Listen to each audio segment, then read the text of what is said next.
Ladies and gentlemen, boys and girls, how you doing?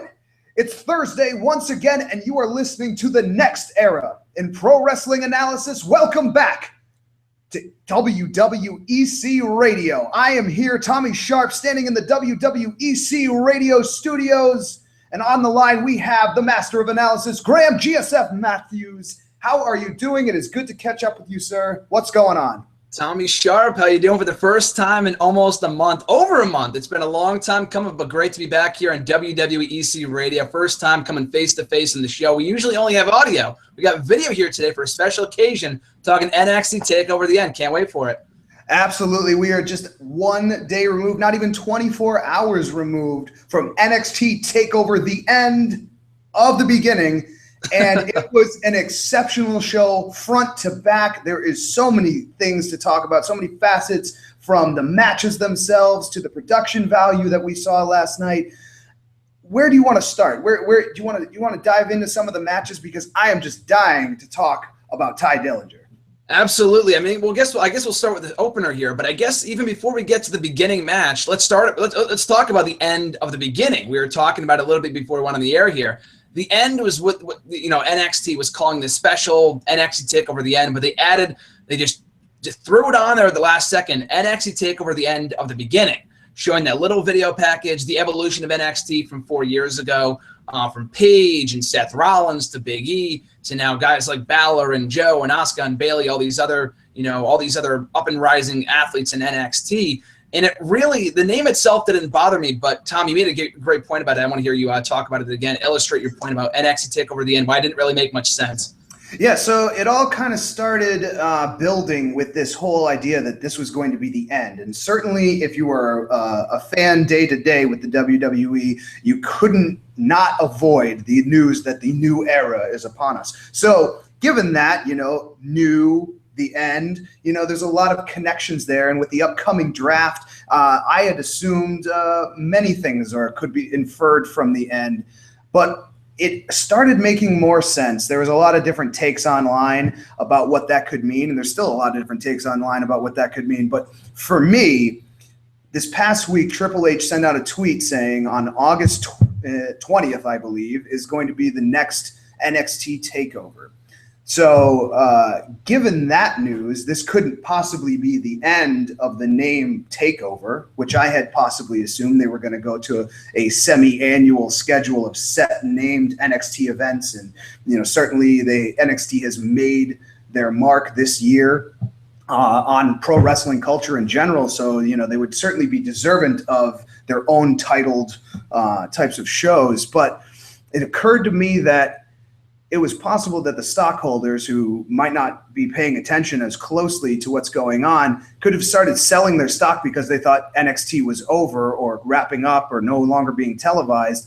And therefore, you have to kind of tack on this ... of the beginning, the end of the beginning. And just to kind of appease everybody and make it perfectly clear. And I think from a marketing standpoint, they may have dropped the ball a little bit in that area, confusing people. But I still thought it was a great, bold title. It said a lot. There's a lot of things to be inferred right now based on some of the outcomes and the finishes of these matches as to what might have actually ended and what might be beginning now. So we certainly saw a lot of that reflected in the tag title match, which we will get to, which it was an exceptionally fun match in a lot of ways.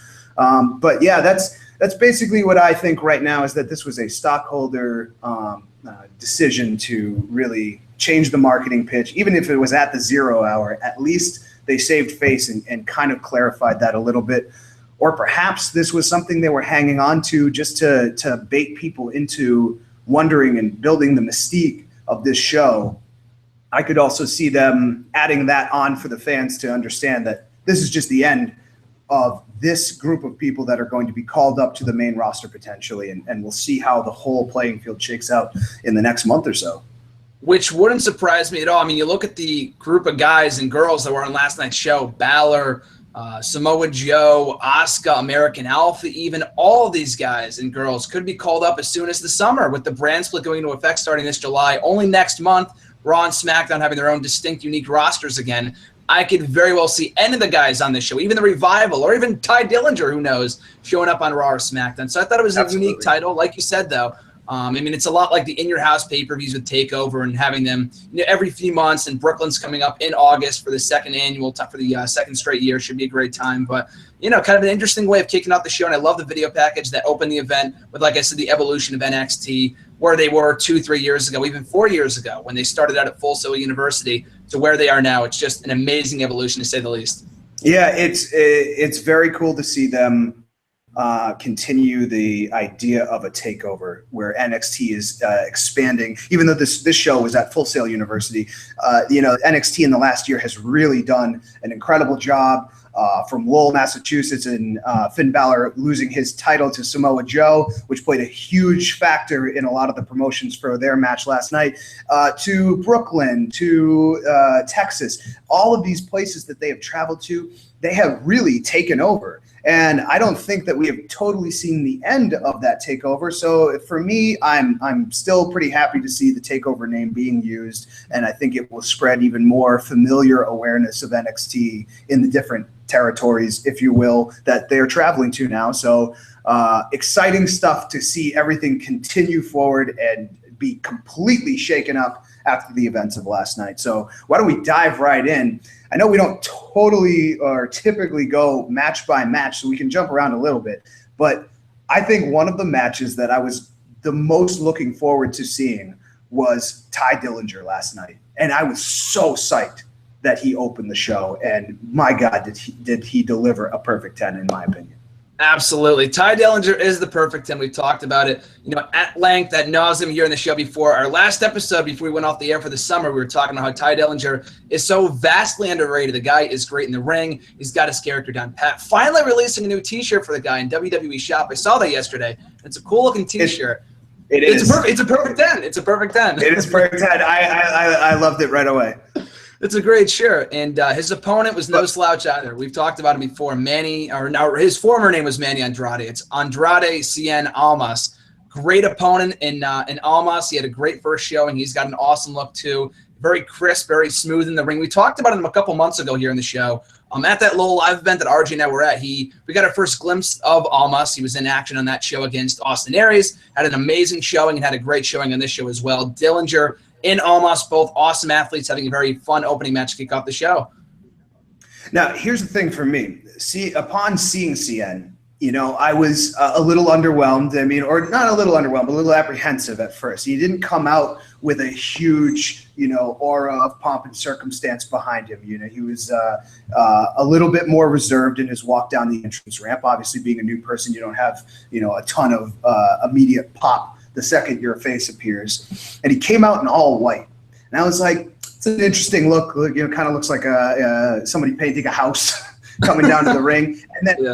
And then just as I was about to be critical of it, boom, the whole outfit changes. He snaps off the pants, and he has got a very distinct and color-wise an opposing kind of look to his character to go against Tye Dillinger. It was like red and blue. It was very well thought out, and I thought visually it already started telling a story of these two different competitors. One being a little bit more vibrant with the full pants and the bright white boots, it being Cien, and then you have Tye Dillinger in basically just red trunks and all of his attitude and just his explosive personality. So right off the bat, I thought this was different. This was exciting. This was not what I was expecting. And Cien looked poised to really be a good competitor against Dillinger.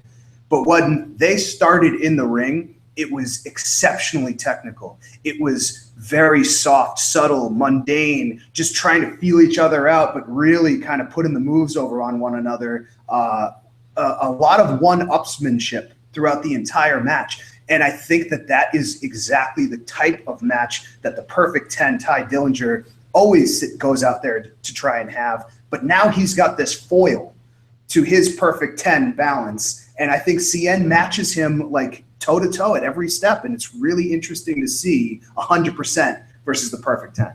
Definitely. I mean, there was a different dynamic from what we're used to at these TakeOver, quote-unquote, squash matches. It wasn't a squash match in the slightest. I mean, at past TakeOvers, and then the commentators alluded to it last night, Cien had a very high bar to me. I mean, a very high standard. We've had Apollo Crews. We've had Asuka. we've had Shinsuke Nakamura, we've had Austin Aries, all these people having in common that they all made their in-ring debut at past takeovers. And other than Nakamura, most of those guys had squash matches. They dominated their opponents. Baron Corbin, no different as well. Kevin Owens, same thing. This was the farthest thing from a squash match. Very competitive contest with both guys coming out of this. Not one, not the other, but both of them coming out of this looking like stars. Dillinger deserves so much more in NXT. Like I said, it's kind of beating a dead horse. We've said it before, but with all the potential call-ups with Balor and Joe and all the other top-tier stars, we could see Dillinger positioned at a higher spot in the company before long. And CN, too, is an awesome athlete. Like I said, I think he has the sky is the limit for this guy in NXT. I truly agree. The interesting thing about watching Dillinger in the ring last night was how much of a vocal presence he wanted to have with the entire audience and how the crowd ate it up at every turn. He was pulling off some impressive moves that I think only a competitor like CN has really brought out of him at this point. So I think he pushed himself. CN was pushing himself just to keep up with Ty Dillinger, and he can more than keep up with Ty Dillinger, which I'm excited to see where this all goes. I feel like there's a real feud building in both of them right now. And I want to point this out because it bothered me a little bit, and this has everything to do with why I think CN got the ultimate win over Ty Dillinger, and I want to get your thoughts on this. So Dillinger throws CN off the ropes. CN bounces back, tilt-a-whirl backbreaker. One of the best, flawless backbreakers I've seen in a while, especially from Ty Dillinger. Goes down for the cover. CN kicks out in barely a 1 count. Now, I don't think that there was a single time that when Dillinger was on the ground, I believe CN always got a 2 count every time. So the fact that backbreaker did really have no effect on CN was really interesting to me. And I think that perhaps CN being a slightly larger framed competitor than Dillinger, maybe he can absorb a little bit more of those hits. I don't know, but it did seem to me that he kicked out really quick, and that was an indication for me that CN might be taking a win at the end of the match. And I thought that Dillinger owned that match. I thought he had CN's number the entire time, and certainly his extra experience in NXT would certainly validate him walking away with a win after that one. But the fact that Dillinger couldn't come up with the win at the end of the day, I think that is what's going to piss him off the most and set him down a path of proving CN wrong if CN continues to get this kind of positive reaction from the crowd. Hopefully. I would love to see this feud continue more than just a one-off. CN and Dillinger, obviously, as both of us have said, have just great chemistry together. So hopefully this is only the beginning, not the end of the beginning, just the beginning of this great feud between these two in NXT. And like I said before, sky's the limit for CN. He has so much potential. Dillinger too. And he went for his finisher towards the end there. I don't know what he calls it, but the reverse back knee, whatever the heck it's called. Yeah, with the exposed knee. Yes, exactly. He went for that last night, pulling down both of his knee pads, came close. CN scored the victory with a very impressive finishing maneuver as well. And I look forward to seeing what both these guys can produce in the future of NXT going forward. Yeah, that was interesting to see. The match really started off with a grappling moveset, and by the end, you saw a slightly desperate Dillinger. I think after, seeing CN kick out of 1 counts and things like that, you can't necessarily, just win with a standard moveset here. So he was kind of pulling out all the stops, and it'll be really cool to see where that all heads. But heading into the match that followed that, I was equally surprised that we saw the tag match right after that for the NXT tag titles. I was actually kind of happy about that. I like the lineup of the show just because ever since Arrival, we've had 11 TakeOver specials or NXT Live specials, whatever you want to call them, since February of 2014. And what they all have in common, with the exception of Respect, obviously, that the women's match has always gone on second to last. Nakamura and Aries obviously was a big enough match what had to go on before the women's match, and then the title main event. So kicking off with the debut of Sienna, that was great. Then there was really nowhere else to go then but the tag team title match, which kicked off the show back in Dallas. So I like the lineup of the show. I like the formula which they went with here. It was very refreshing. But the match itself, I thought, was just exceptional. There really isn't any other way to put it. I think, in Dallas they had a great match too. And I want to get your thoughts on this. I've seen some mixed reviews. I would say this was better than the encounter they had in Dallas. 100%. I think every match this NXT in every way, from a psychology point of view to a writing perspective to the performance to the near flawlessness of every match and the execution and everything, there is just any of the mistakes I can easily forgive, because everyone put in 110% into this show. If this was really the end for any of these people, they did themselves well. If they're moving up to the main roster, if they're doing something else within the company, whatever might be happening behind the scenes, everybody put on an A+ perfect 10 show last night. And from the Revival and American Alpha in this match, it was the tightest and most fiercely competitive tag match that either of those teams have had against each other to date. It was the Revival being undermining and cruel in the corners, a lot of corner work, which I was impressed with, and at Gable building up that hot tag for Jordan, just carrying the brunt of the beatdowns and really putting everything over, sliding under people's legs, being like completely wily about every advantage he could to get Jordan into the mix, clean house, and then Gable would come back in and really work them down and pare down their energy. And I really liked the balance that American Alpha showed last night, despite the fact that at the end of the day, they lost the titles again. I think it can be summed up in only 3 words: tag team wrestling. You do not see this kind of wrestling in any other. And sometimes in Ring of Honor, but more often than not, you do not see this kind of tag team wrestling in any other promotion, whether it be WWE, TNA, name it. Probably not, but NXT, they've got some great tag teams down there. And we'll talk about the debuting team afterwards, which also made an immediate impact immediately following this contest. But the point being that American Alpha and the Revival are 2 of the very best in the business. Not even NXT right now. American Alpha. Exactly. Just the business on the whole. In the business on the whole, these guys are just absolutely amazing. But the match itself, tag team wrestling at its finest.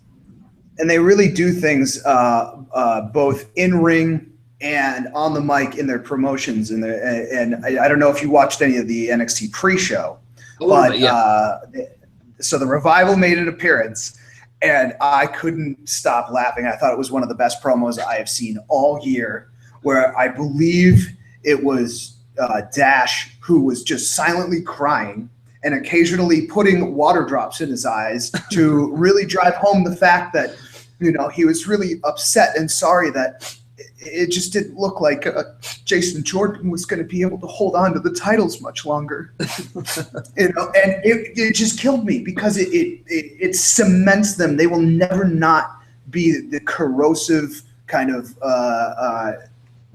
bully mentality and like goon mentality that the Revival really has. And they want to hurt you emotionally. They want to get under your skin. They want to hurt you physically. They want to secretly attack you from behind, anything to get under your skin and gain any kind of competitive advantage. So going into that, you certainly saw American Alpha just fired up to the point where they made enough mistakes that they lost the titles. Speaking of mistakes, Tom, it was you that made the point back in April when we were talking about TakeOver Dallas that it was that one mistake in that match from the Revival that cost them the championships. I don't remember exactly what it was. They were going for a clothesline on top of I think they could have been going for the Shatter Machine or setting it up, and yes, on the top rope. And they did not connect with it, and it was a little bit sloppy. And that's what cost them the titles.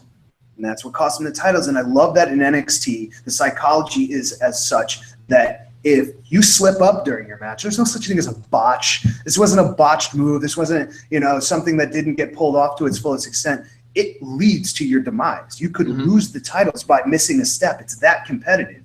And I thought that really shined through in the tag team match in general. It was high energy. It was one of the fastest tag team matches I've seen all year long. And, go ahead.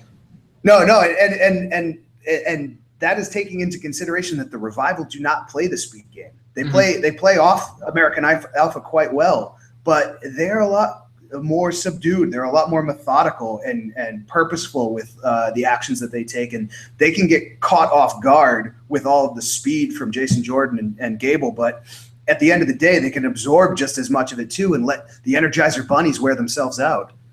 And that's what the case was here. I mean, the Revival were absolutely flawless. I mean, like you alluded to yourself, It was that one mistake from the Revival back in Dallas that cost them the championships. They were flawless on this night, and look what happened. They became 2-time NXT Tag Team Champions, the first ever in history. No other team can say, not the Ascension, not the Lucha Dragons, not these guys, not the Vaudevillains, not American Alpha. No one can say they become 2-time NXT Tag Team Champions. So history was made last night. A great win for the Revival, and they have plenty of challengers coming up. They got Gargano and Ciampa. They got TM61 who just arrived. And this brand new team that we got a great new glimpse of right after this matchup.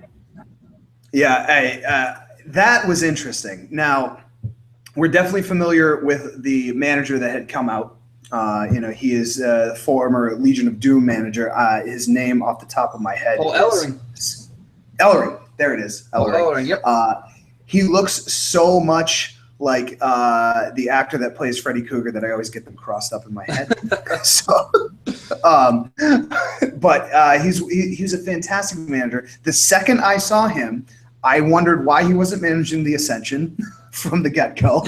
But outside of that, I was not as impressed with the Koopa kids that came out.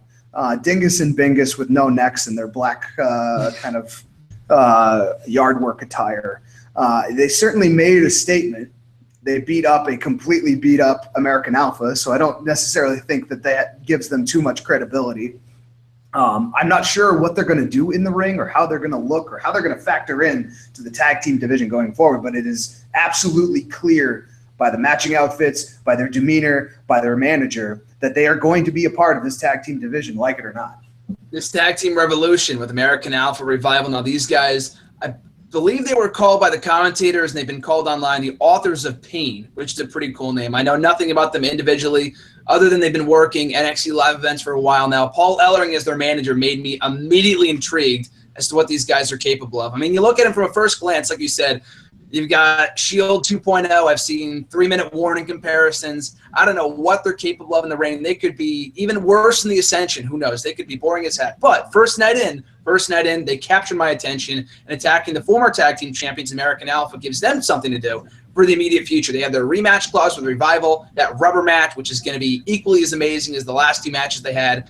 And then you have these guys who are their new, they have their sights set on American Alpha and making, an impact, making a statement from the get-go. Yeah, it was an interesting conclusion, and now I would want to say that this takes the focus away from American Alpha being able to go right back after the Revival. They're definitely pissed off and then upset that they lost their belts, but they also got an unceremonious beatdown. So I would expect to see some fallout from that, and I think that alludes to the fact that the Revival, American Alpha, and now this new tag team probably are here to stay in NXT for the next little while anyway. NXT's tag team division, like I said, is looking stacked. I mean, with all these new teams coming up, we got American Alpha, Revival, this new team, the Authors of Pain, TM61, who arrived a couple weeks ago in a great match with Gargano and Ciampa. Obviously. You have the Hype Bros waiting in the wings as well. A lot of new teams. I'm sure there's other teams, coming up in the near future as well. The NXT Tag Team title picture is looking stacked, and hopefully American Alpha, a lot of people, leading to speculation, they lost the belts after only 2 months. Could we see them on Raw or SmackDown coming up in the draft sooner rather than later? Who knows? But that would be an exciting idea to entertain for the upcoming future. Yeah, I'm looking forward to it. So moving forward anyway, what was our next match of the night? Was that already moving into Nakamura? Shinsuke and Nakamura and Austin Aries, you got it. It was. The thing about Austin Aries coming out is that he now looks so dangerous, just coming out with this awesome cape, with this total attitude, coming into the ring to face Shinsuke Nakamura as the greatest man that ever lived. He really walked that walk last night. I have not seen so far in NXT anyone stack up and go toe-to-toe with Nakamura in the way that he did last night. And I really wanted to see him take away that win because I thought he earned it that whole match. Nakamura came out like he does with a blast of energy right at the end to really sweep that win away from Austin Aries.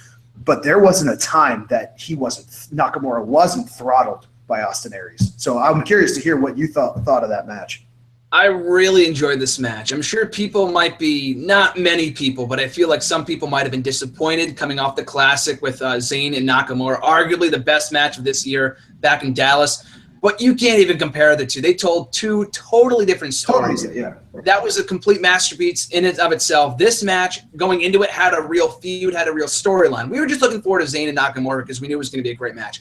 This match, and this takeover overall has had, very little buzz. I'm excited for it. You're excited for it. Many people were just kind of like, it's takeover. It's going to be great, but there's not real much build or buzz behind it. This match, however, Austin Aries coming in, and it told a perfect story. And we've been talking about this for weeks. Austin Aries felt like when he came in, he was flying under the radar. He was being overshadowed by Nakamura. And he had to prove to himself and the WWE Universe officials and whoever else, that, and especially to Nakamura, that he was the greater of the two athletes. And he definitely had a strong showing here. Obviously his best match in NXT to date. And that's not saying much. He's only faced not much competition, but still an awesome opponent, Nakamura, having a very strong showing here. The greatest man who ever lived was the most dangerous man who ever lived last night, and just looking like a star against Nakamura. How about that preview package that they rolled before the match? I thought it built up the resentment coming off of Austin Aries quite well. Here's the greatest man that ever lived having to deal with the hype of Shinsuke Nakamura coming to town, and he's saying, what's the big deal here? I'm Austin Aries. I'm here to make statements and make moves in this company, and now I'm being overshadowed by this hype machine that everybody is just flocking to in droves. I don't think that set very well with him, and that's why I think we saw a little bit less of the show and kind of show off nature that Austin Aries can have, and I thought we saw a little bit more of a devastation coming from his moveset. And that's where he shines. I mean, I saw him in TNA. He was in TNA for the past 4 or 5 years, arriving there almost 5 years ago to the day next month. The guy was a great heel. He's an awesome babyface. People love him. He's a fan favorite. But when he gets down to the nitty-gritty and he has something to prove, that is when he's at his best and is at his most dangerous. And he showed that last night. I don't know if I'd go so far as to say that he's a full-fledged heel now. We'll find out in due time. This show provided a lot more questions and answers, which I love because it keeps you watching, it keeps you excited, and keeps you intrigued. Yeah. And this match was just a prime example of that. Nakamura scores another victory, but Austin Aries obviously gave him the best fight to date of anyone in NXT. And I would go so far as to say this feud is far from over between these two. Especially with the glimpse of Bobby Roode that we got last night. I wonder if any of that will play into the retaliation that Austin Aries has planned. What do you think? I would look forward to that. I mean, we were, playing around the idea about a month ago, right after I left campus, about Roode coming in as Austin Aries' tag team partner. That match against Blake and Murphy, obviously, instead it was Shinsuke Nakamura, which led to this match. But they have history. I mean, the guys have histories. Both of them have history as opponents, and especially as tag team partners, as the Dirty Heels, having a great tag team run over in TNA. I'd be excited with Roode on his own, with Austin Aries. I thought there was a chance he could come in here and help Aries score the victory. Obviously not the case. But I'm excited for Roode and whatever he pursues in NXT. The guy is just a star-studded talent. Cannot say enough good things about him. I think he's going to make a huge impact whenever he arrives in NXT. It could be as soon as tonight at the set of tapings at Full Sail. Now, here's 2 things that I have for you just before we move on to the main event picture of the night. I thought it was amazing, and NXT does an exceptional job of creating clean victories. There was not any outside interference for the most part of any kind last night. I mean, American Alpha aside. And that didn't really interfere with the match in any kind of way. Mm-hmm. The clean finishes all over the place, establishing new power rankings, new feuds. It really goes a long way to not focus so much on the wins and losses, but focus on the motivation of a loss. Why does a loss motivate you even more than a win does necessarily? And being on top sometimes is the loneliest place to be in general. But when I saw Austin Aries come out with his ribs all taped up, right? There was even the announcers were a little bit caught off by all this, and they were speculating as to why he looked a little bit beat up, right? At one point, I really thought we were going to see maybe a foreign object of some type, maybe some brass knuckles, maybe taking a page out of William Regal's book.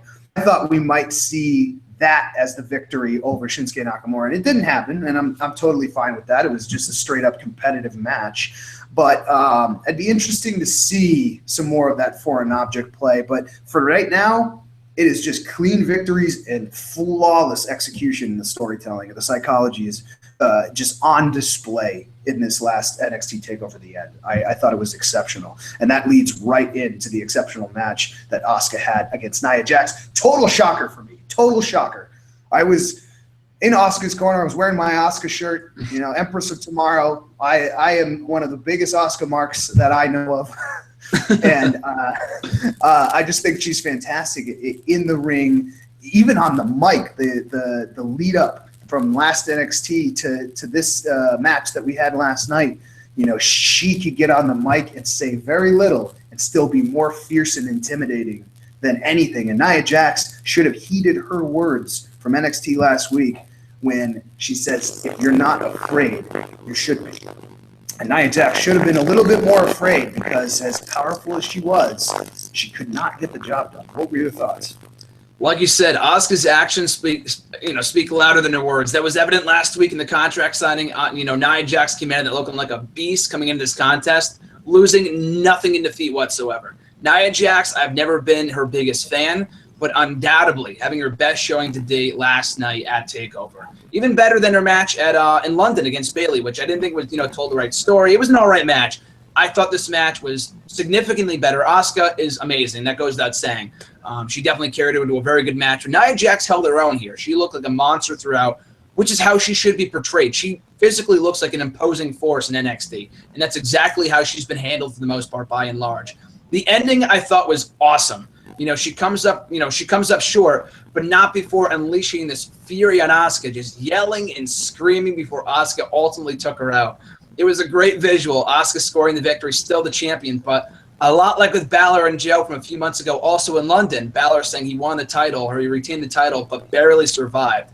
That was the case here with Asuka and Nia Jax. And Asuka made that very clear afterwards on WWE's YouTube channel. They interviewed her, and she was saying, is Nia Jax, the interviewer was asking her, was Nia Jax her biggest challenge to date? And she said, without a doubt. And I would not be surprised if that was not the last time we would see them go face-to-face in the ring.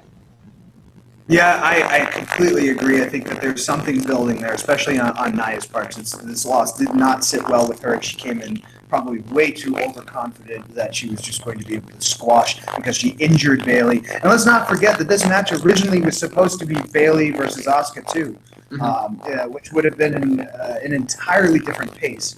The interesting thing that I did notice last night was that Nia Jax is an entirely different type of skill set, an entirely different type of competitor than Asuka. So Asuka's normal speed, her quickness, the ability to bounce off the ropes, bounce off her opponent, and strike back quickly was taken away from her. Asuka almost had to figure out how she could focus on certain areas of Nia Jax to be able to bring her down to her level to get that win. And it was interesting. So I wanted to get your thoughts on the speed of that match because we had seen, a very intense opening to the show. We had seen a very fast, one of the fastest tag team matches I've seen all year, like I said, leading into a very hyped up Austin Aries and Shinsuke Nakamura match. And then this match definitely slowed it down a little bit. And I'm not saying that's a bad thing. I'm just saying that was part of the match. So what were your thoughts about the speed? I would say in a good way. Like you said, I feel like it was different from every other match of the night, which I feel like is something you have to do. If every match is fast-paced and they all kind of bleed together, not one match stands out, over the other. It was a slower match, sure, and as well as their match with Bayley, Nia Jax, that is back in London. But again, it's hard to compare the two because that match was a lot slower, and I just could not get myself invested in the action. The reliance on the leg drops, and she hit Bayley with like 4 or 5 leg drops back in London, and Bayley kept on going for the chokehold, the guillotine chokehold. This matchup told a totally different story though, and it was slowed down, but in a way where I was excited, I was invested. And there was a shot. People are thinking, Asuka Bayley 2 will happen in Brooklyn, undoubtedly. So when Nia Jax, without a doubt, loses here, there was a part of me that was thinking Nia Jax could walk away with a victory. She was pretty dominant heading into the show, knocking out Bayley. She didn't just beat Bayley; she broke her, like Asuka said, or rather Nia Jax said a few weeks ago. She won the #1 contenders triple threat match against 2 of NXT's best, and Alexa Bliss and Carmella, and then knocking off Asuka last week in NXT. So, she's really had a pretty dominant 3 weeks. Last night, it culminated in the title match, coming close to the victory, but ultimately coming up short. Still, like I said, losing nothing in defeat. And they were asking her afterwards. She ignored the interviewer. Are your title aspirations over? She didn't answer, but I'm sure they're not. I mean, obviously she's a work in progress still. She could be champion down the line, but having a great showing here, and I gained an all-new respect for Nia Jax coming out of this matchup. Yeah, I think you really hit on the fact there that this has been building, and I was completely led to believe that Asuka was going to have her lunch handed to her and Nia Jax was going to be the new champion. I was shocked. I mean, I jumped out of my chair when I saw that 1, 2, 3 go down. Yeah. I really did. I was not expecting Asuka to come away with that win. You know, I was bummed out a little bit, but I can't wait to go back and rewatch that match. I really want to savor more of the pace of that match instead of kind of be anxious about the anticipation of the finish. And I think it's a very different thing. And, you know, be able to go back to the network and watch that again, I think is going to be even better on a second viewing. The subtle things that they told in that ring against those two competitors, a true, you know, a true matchup of two completely different styles and sizes. It is something to go back and analyze a little bit more, and I think we'll talk about it a little more on a future date, because I'm sure that Asuka, in Bayley's absence, does not have the competition around her yet to just have somebody take that belt away. Not just yet. I mean, like I said, we got Alexa Bliss, we got Carmella, we've got Peyton Royce, and a few others as well. Triple H alluded to in the post-TakeOver Facebook Live video or whatever that he did after the show last night, that even more women could be coming in the near future. So Asuka could, you know, she's had tremendous challenges in Dana Brooke, in Emma, in Bayley, and now Nia Jax, overcoming them all, still undefeated in NXT, but how much longer could it be before she faces her next big challenge?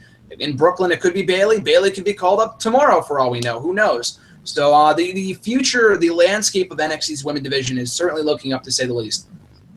Yes, absolutely. And, you know, just if that match wasn't enough for that show, and that certainly could have ended the show right there, and that would have been a stellar production, you know, front to back.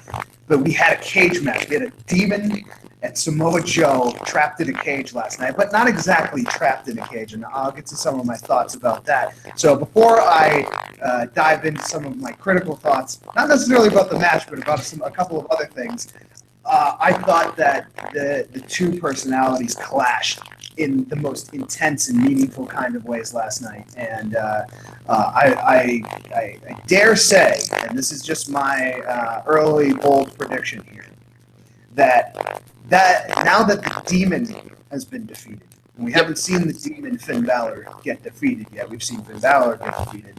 But the Demon was finally conquered last night by Samoa Joe. That is not only a feather in Joe's cap and a real evolution of his power, but this could potentially lead to a scenario where Finn Balor is called up, does join the club, and the background story to all of that, when people ask, is that the Demon is not present in him anymore. You know, he's just now Finn Balor, a competitor. Because I really feel that the Demon is more of a babyface than Finn Balor ever will be. And, you know, it is just such an ominous presence and a powerful presence, and clearly the entire crowd gets behind that character that he becomes in that Demon. So if that Demon goes away and you're just left with Finn Balor the Man, Finn Balor the Man is going to do whatever it takes to continue climbing to the top, and the club is certainly making every single step to become the most dominant team in the WWE right now. So what were your thoughts about that match and everything that Finn Balor and Joe brought into the ring?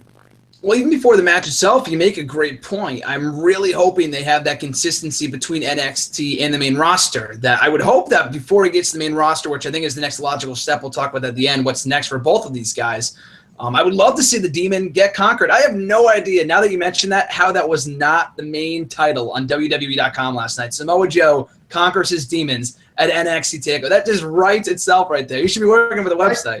Right. But the match itself, I thought the match itself was really, really good. I mean, it's not too much of a stretch to say, but one of, if not the best steel cage match I've seen in a long time. Just because, and you alluded to it earlier, we get so much interference in these steel cage matches. And again, not only WWE, not to bash the main roster, it's in pretty much every single company, that the steel cage matches, they do not prevent interference. And most times in wrestling, they invite interference. And now we finally have a scenario where, they try to escape the cage, and you're going to talk about the soon enough as well, in the fact that it didn't really keep them in and Balor tried to leave. But other than that, there wasn't any interference from Bobby Roode. I saw some people thinking Hideo Itami was going to come in. I'm like, oh, maybe, but straight up one-on-one affair, really good match. And I got to say this too. The feud itself has been awesome. Maybe I'm the minority here, but, this feud has been going on for 8 months. I think these guys really captured something magical here. That how often can you have a feud that goes on for 8 months, pretty much as long as we've been friends, since October these guys have been feuding Right. for.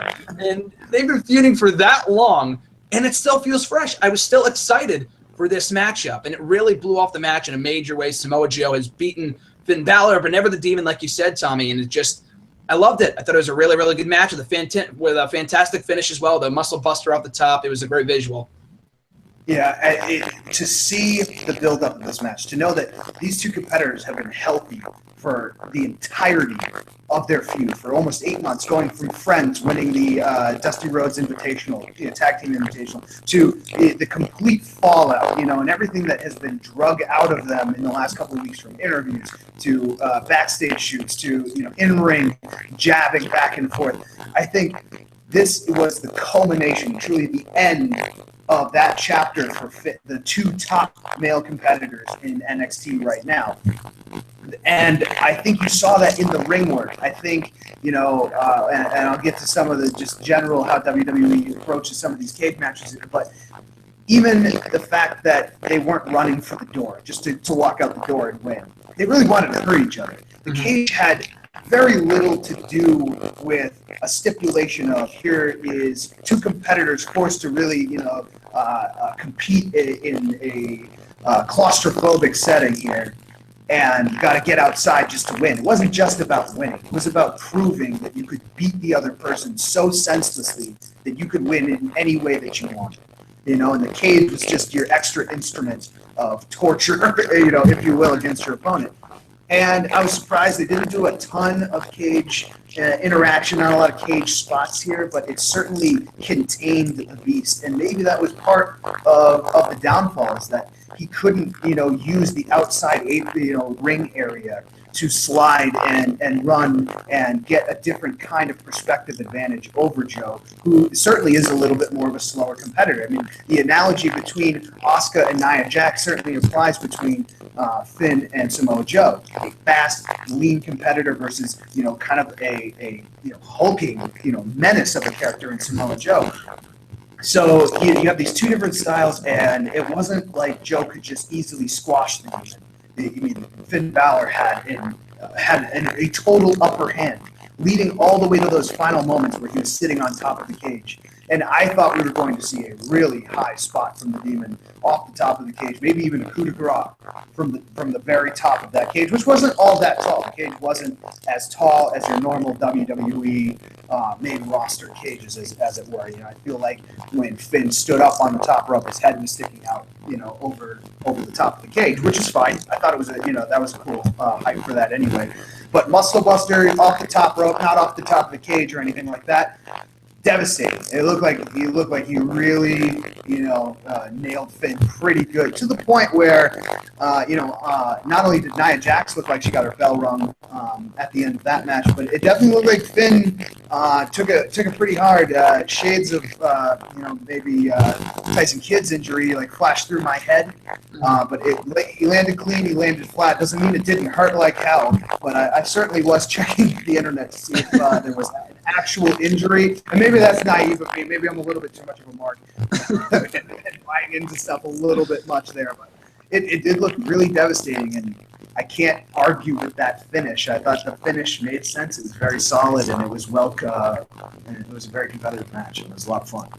Now there's no question. Samoa Joe is a superior athlete. He could beat Balor, and now he proved he could beat the Demon as well. I mean, now the score is 2-2, but I don't want to see another match. Samoa Joe finally beat him when it mattered most at the TakeOver special, handing his first ever loss at a TakeOver show. But like you said before, though, I mean, clean victories up and down the card. This match was no different. But it's not just a clean victory. It's the little things that cost people the matches, like with the Revival just being flawless. Austin Aries jumping outside the ring with his bruised ribs, landing on the barricade. That cost him the victory. Balor here, like you said, they're not trying to escape. Balor wanted to inflict Joe, with as much punishment as possible. So he went to the top of the cage looking for that coup de grace off the top of the steel cage when he could have easily just escaped. If he really was that obsessed with the NXT Championship as he claims to be, he would have just left. But what was more important was beating Samoa Joe and proving that he could actually beat him, and he couldn't. He slipped up. That cost him the contest. Samoa Joe, still the NXT champion. No one came out to confront Joe, and I was totally fine with that. Makes you want to watch next week's show to find out who is next to attempt to unseat Samoa Joe as NXT champion. That's perfectly said. That is exactly how I felt watching that entire match.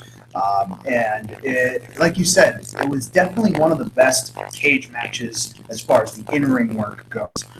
Now, we have talked extremely positively about this whole show, and I want to keep it that way. So this next little brief aside is more of just an observation of how they approach that. And I know that much like the NXT superstars themselves, the crew that works at Full Sail, that works with the WWE to film all of this, they're also kind of a developmental crew. These are the people that they're trained to send out onto the road to do more live events, to be part of the main roster shows. So, that's at least my take on how that whole process works, at Full Sail. The thing that I notice about cage matches, and this cage in particular, while very cool looking in how it came down from the top and assembles, in a very mechanized kind of way, there was at least a good half a foot pillar every 5 feet in that ring, and it really presented some obstructed views for all the camera work. Then you add in the Kevin Dunn effect, where everything has to be moving, and I felt like I was watching WCW's World War III. It was nauseating at some times. Yeah. They did not go to a static camera shot all but once. They did one establishing shot in that entire match where you got a visual break and could actually see the competition, the competitors, for like all of 5 seconds, and then they cut away from it. And I was just like, this isn't a nostalgic comment because I grew up with this, but the old cage, the late 80s, early 90s cage, the blue and then the black cage, that had the large bars of, in between the cage, almost like steel pipes that made this like cage that had some pretty big gaps in it. That cage to me, not only from a story perspective, was more devastating because the weight of the metal is that much thicker, that much harder. You smash your head on that, that's so much less pliable than a mesh kind of cage that gives when you're thrown into it. Maybe all that extra steel cuts you up a little bit more, but that's not like running into a pole that hits your head or anything like that. But the real reason I miss that cage is because, lo and behold, a camera lens fits pretty well in between a almost 1 foot gap in a cage. So to have absolutely no thoughtful planning, no reluctance apparently to either use an overhead camera or put remote cameras in the 4 corners up the top of the cage, and never cut to a static shot, I think that it's just my criticism of their filming style in general. We've talked about this on a couple of different occasions, but this shaky cam action style camera where I can't stay on the same spot for more than just a second. When you have a grate in front of you, it's obnoxious to do that for an entire match. It takes away from the story they're telling in the ring because you can't see it. There were so many spots in that match where, oops, camera guy just missed it, couldn't get around that pillar, and I get that they don't do this in the first cage match. It's the first time this crew has probably filmed a cage match. They have no idea what to expect, and they're still, approaching it the same way. And much like the competitors, you can't approach a cage match the same way you would approach any other match. And I think that that was the only moment last night where I felt like the production crew dropped the ball. Where I will give them tons of credit all night long, the spotlighting, the mood lighting, the brightness of everybody's entrances, the absolute storytelling that they told through their production all night long leading up to that cage match was A+. And I think that just that one element for that cage match, I wish it was captured a little bit differently. And I get that, if you watch TNA, if you watch, Ring of Honor, they have a lot more stationary camera shots. And it does kind of make it look more like a sport.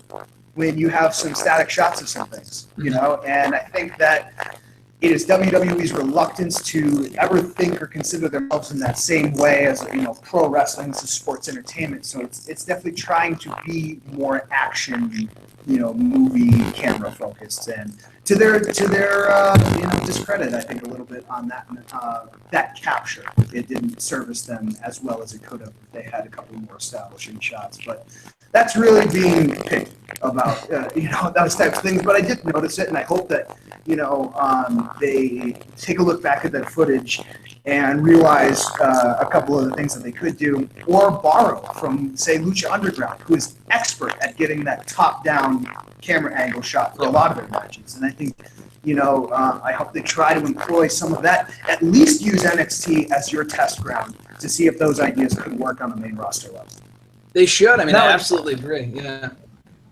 So, I mean, outside of that, I honestly give this entire, you know, NXT TakeOver the end. I give it a solid A. I mean, it was just stunning. I think if a couple of other people like Bayley had been healthy, you know, we would have seen, you know, just an A+ show, A+ effort from every single competitor. You know, they deserve a heaping amount of credit for every single thing that they pulled off last night. And what is to come could not be more exciting.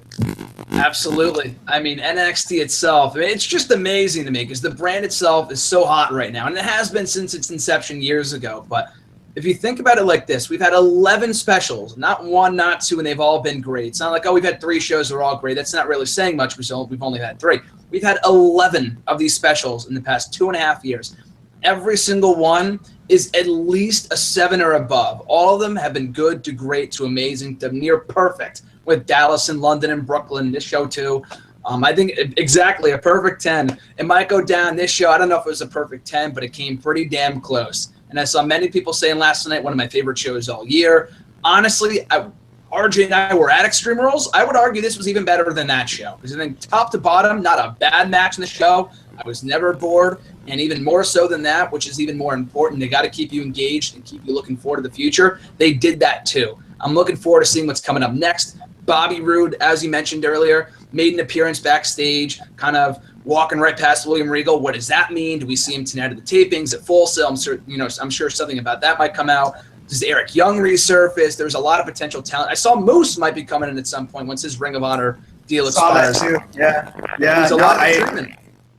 Yeah, Graham, absolutely exciting. As exciting as getting back to the WWEC radio studios here. This has been an exceptional opportunity for us. We couldn't resist. We couldn't hold back. We had to get together and discuss this because we would be doing it anyway. So We might as well capture it and share it. So everybody out there, we appreciate every bit of your support. Go and check out nexterrawrestling.net. Stay tuned for more WWEC radio as we move through the summer. We have a lot of things coming up. I'm sure we won't be able to resist jumping into some SummerSlam discussions at some point, and we'll be monitoring everything. So you monitor nexterrawrestling.net, and we will monitor everything that you need to know. Graham, a pleasure as always. We will talk soon. Sounds good, Tommy. I'll catch you down the road. Live long and love wrestling. Peace. Peace.